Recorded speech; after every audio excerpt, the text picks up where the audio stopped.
കേരള തീരത്ത് കപ്പലുകൾ അപകടത്തിൽപ്പെട്ട സംഭവവും ഉപതെരഞ്ഞെടുപ്പ് നടക്കുന്ന നിലമ്പൂരിൽ പ്രചാരണ വിഷയം. അപകടങ്ങളിൽ പ്രതിപക്ഷം ദുരൂഹത ആരോപിക്കുന്നു. ഉപതെരഞ്ഞെടുപ്പിൽ പ്രതിപക്ഷത്തിന് വിഷയങ്ങളില്ലാത്തതിനാലാണ് കപ്പൽ അപകടം ഉയർത്തിക്കാട്ടുന്നതെന്ന് ഇടതുമുന്നണി ആരോപിച്ചു. ഉപതെരഞ്ഞെടുപ്പ് നടക്കുന്ന നിലമ്പൂരിലും സമീപത്തും കടലില്ല. എന്നാൽ കടലോളം പോന്ന ചർച്ചയാണ് കപ്പലപകടങ്ങളെക്കുറിച്ച് മണ്ഡലത്തിൽ. കേരള തീരത്ത് തുടർച്ചയായി കപ്പലപകടങ്ങൾ സംഭവിക്കുന്നതിൽ ദുരൂഹത ആരോപിക്കുകയാണ് പ്രതിപക്ഷം. അടുത്തിടെ മുങ്ങിയ MSC എൽസ3 എന്ന കപ്പലിന്റെ ഉടമസ്ഥർക്കെതിരെ കേസ് വേണ്ടെന്ന സംസ്ഥാന സർക്കാർ തീരുമാനത്തെ കോൺഗ്രസ് നേതാവ് കെ മുരളീധരൻ വിമർശിച്ചു. ഇതിന്റെ പല കമ്പനിക്കാരുമായിട്ട് മുഖ്യമന്ത്രിക്കും ഗവൺമെന്റും ബന്ധമുണ്ട്, അവിശുദ്ധ കൂട്ടുകെട്ടുണ്ട്. അതിന്റെ ഫലമല്ലേ മഹാരാഷ്ട്ര സമീപിച്ചല്ലോ.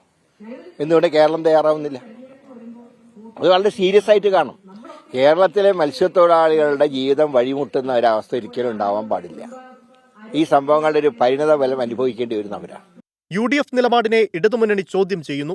കേരളത്തിന് നിയന്ത്രണമില്ലാത്ത രാജ്യാന്തര കപ്പൽച്ചാലിലെ അപകടങ്ങൾക്ക് സംസ്ഥാന സർക്കാർ എന്തു ചെയ്യാനെന്ന് മന്ത്രി KB ഗണേഷ് കുമാർ 24നോട്.